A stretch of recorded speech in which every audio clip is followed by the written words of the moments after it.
Bueno amigos, buenas tardes, buenas noches, buenos días. Aquí les presento un tema que me preocupa desde hace aproximadamente 55 años, seguramente desde que tenía 15, 16, 17 años.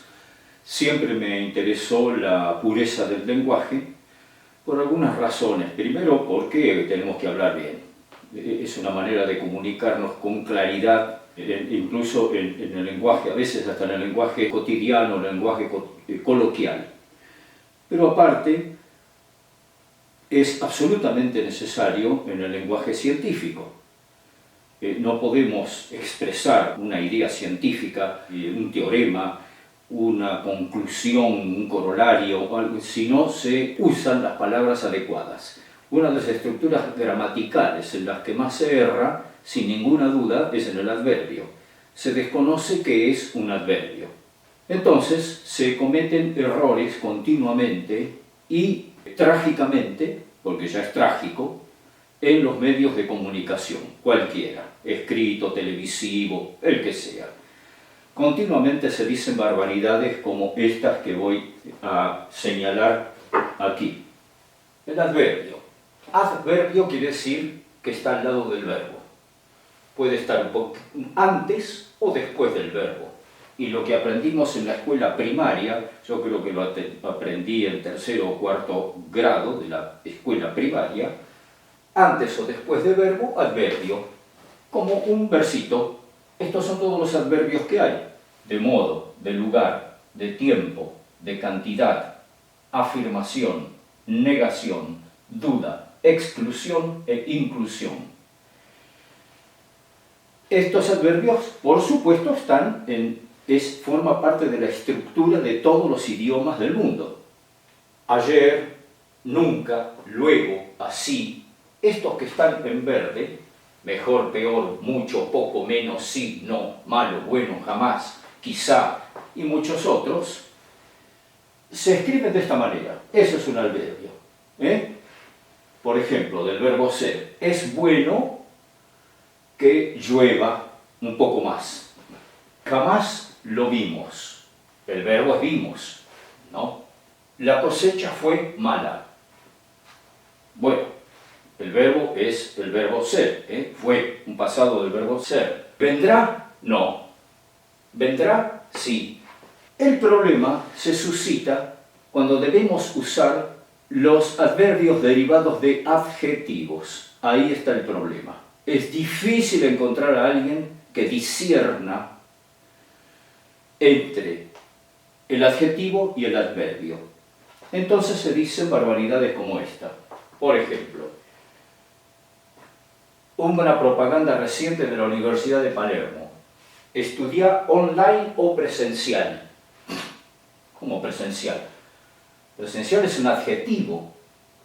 No se puede poner, estudiar es el verbo.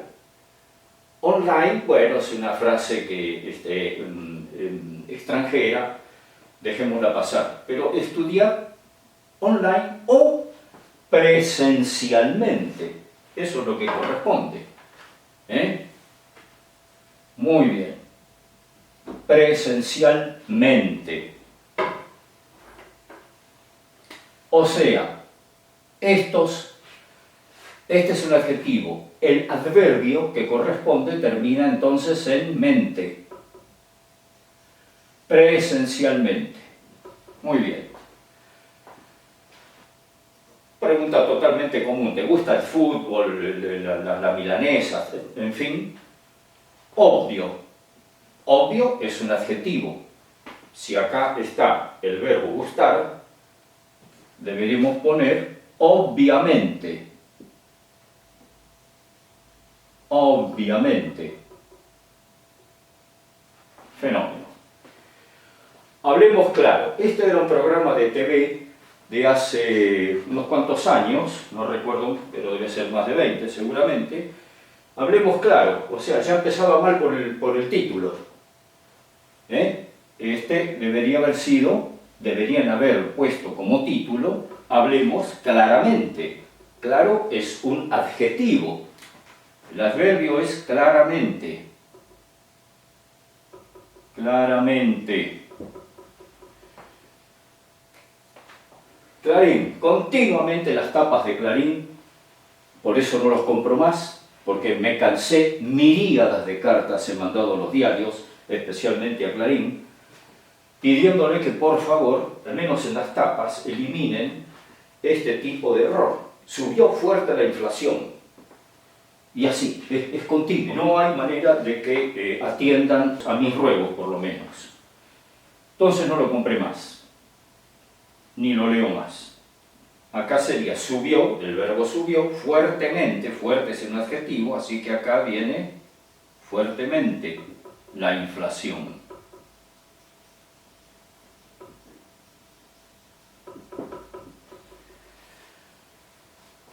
Continuamente en todos, casi todos los noticieros, la chica de turno dice total a parcial nublado, a parcialmente nublado. El verbo es nublar. Nublado. Por ejemplo, estas son cosas que he leído. Esto lo leí hace pero muy poquito en una revista, creo que la revista Historia de National Geographic, que es raro que los traductores españoles cometan estos errores, pero bueno, esto fue. Lo fue trabajando mientras en paralelo leía la nota. Aquí se podría ver, lo fue trabajando, dos verbos, mientras en paralelo leía la nota. Bueno, mientras en paralelo, para un texto, digamos, de calidad, debería haberse puesto, por ejemplo, mientras paralelamente leía la nota. Hay varios consejos de este tipo. Comamos sano. Bueno, el verbo comamos, sano es un adjetivo. Los adjetivos califican a los sustantivos y los adverbios califican a los verbos. Un concepto totalmente distinto. Comamos sanamente. Esa debería ser la frase. Acá hay una frase bien puesta, y así lentamente llegó a terminarlo. Acá están usando dos adverbios, así y lentamente. Eso está correcto. En el canal Encuentro, hablando del dominio del aire de los animales, que se produjo millones de años antes que el dominio del aire por los seres humanos, decía, los lémures usan la cola para moverse rápido entre las ramas. Si es moverse, debería haber dicho rápidamente. O sea, los lémures usan la cola para moverse rápidamente. Rápido es un adjetivo. Hay expresiones que nadie sabe por qué, pero las dice bien. Por ejemplo, la inflación se debe fundamentalmente a la falta de inversión. Bueno, nadie dice la inflación se debe fundamental a la falta de inversión. Dicen todos correctamente. Muchos no saben por qué, pero les suena que así está bien. Nadie dice probable llueva. La inmensa mayoría dice probablemente llueva, y eso está muy bien. Les suena bien, pero no saben bien por qué. De todos modos, por supuesto, muchos de ustedes lo sabrán, disculpan en ese caso, por supuesto, pero mi estadística es que el 90% aproximadamente, y si me quedo corto, si no me quedo corto, no lo sabe. No puede discernir, no tiene el concepto del adverbio. Pasaré a otro temita que en realidad se refiere a malas interpretaciones de algunas palabras. Vamos a ver alguna terminología mal usada. Y una de las más remanidas es esta, enervar. Muchísima gente cree que significa excitar, ponerlo a uno ansioso, nervioso. Muy bien, es todo lo contrario. Enervar significa, etimológicamente viene del latín, aplacar el ánimo. Lo contrario de lo que se dice. En los diccionarios antiguos, cualquier diccionario, Sopena, los grandes de Quillet, en fin, yo he visto enorme cantidad de diccionarios, realmente muchos en castellano, excepto en uno, ahora les voy a comentar. Dice, enervar, aplacar el ánimo. Bueno, fenómeno, está correctísimo. Sin embargo, tengo acá un diccionario Clarín, aquí en esta misma biblioteca, donde dice aplacar el ánimo y a continuación excitar. O sea, es el antónimo.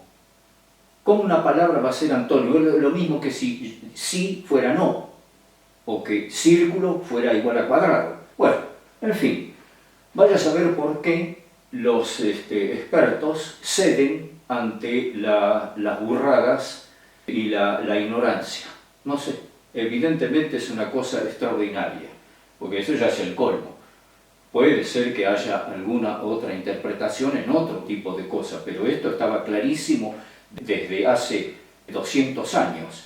Más o menos en 1850 se conocían los medicamentos enervantes, que eran pocos en ese momento. Por ejemplo, el opio, la marihuana, la mandrágora. Los libros de ese entonces, 1850 y hasta hace muy poquito, tenían un capítulo que se llamaba medicamentos enervantes, precisamente. Y creo que alguno todavía, por ejemplo, el libro de Litter, Manuel Litter, profesor emérito de la Facultad de Medicina en La Plata y en Buenos Aires, cuyo libro es de consulta obligatoria en la farmacopea norteamericana, tiene un capítulo que se llama medicamentos enervantes. ¿Y cuáles son? Los ansiolíticos, o sea, los tranquilizantes, los hipnóticos, los neurolépticos, sedantes, anticonvulsivantes y antipsicóticos. Muy bien, aparte hay drogas y alcaloides narcóticos y enervantes, precisamente, drogas artificiales, en general derivadas de alcaloides de las plantas, que son narcóticas. Por supuesto, hoy día, por ejemplo, del opio se sacó la morfina, de la marihuana se saca el alcaloide que produce la depresión, un poco de sueño, un poco de sensación de bienestar aparente, la mandrágora, y hay unos cuantos más. El alcohol, por ejemplo, a grandes dosis es enervante. Imagínense que viene desde 1850 la farmacopea. Nadie pensó en ese momento que se iba a tergiversar una palabra que ya venía usándose desde los tiempos anteriores a Cervantes. Era una palabra latina. Esta es otra palabreja que me preocupa porque siempre se usa mal. Inexorable siempre fue, impío, que no tiene piedad, que no atiende a ruegos, orable, en fin, esta es una raíz latina que significa oralidad o ruego también. Por lo tanto, no es sinónimo de inevitable o ineluctable. No es sinónimo. Sin embargo, se usa siempre, una manera de decirlo aparentemente culta, fue inexorable la caída de la Unión Soviética, vamos a poner, fue inexorable. Bueno, está mal. Sería, fue inevitable. Attila, Hitler, Calígula, Mengele, Attila, rey de los hunos, Hitler, bueno, ya bien conocido, Calígula, un emperador romano, y Mengele, el célebre médico de los campos de concentración que experimentaba con niños. Fueron hombres inexorables, no tuvieron piedad, no atendieron a ruegos. Se podría decir, por ejemplo, el vendaval castigó inexorablemente al pueblo. Los judíos sufrieron un trato inexorable en los campos de concentración. Inexorable. No tuvieron piedad. La matanza en Vietnam fue inexorable. De paso le diré que murieron alrededor 6.500.000 personas entre vietnamitas, camboyanos y laosianos. Esta es la paz del imperio, como la paz romana. Paz a los garrotazos. Muy bien, creo que quedó bastante bien explicado este tema y de dónde proviene esta palabra, y qué mal que se usa normalmente. Si uno quiere decir inevitable, diga inevitable. Ineluctable también es otra acepción un poquito más fina, pero algo diferente. Pero bueno, inevitable es una cosa, inexorable es otra. Muchísimas gracias por ver estos videos, por ver este canal, y los espero en la próxima y espantosa investigación, el próximo enigma o la próxima curiosidad. Muchas gracias.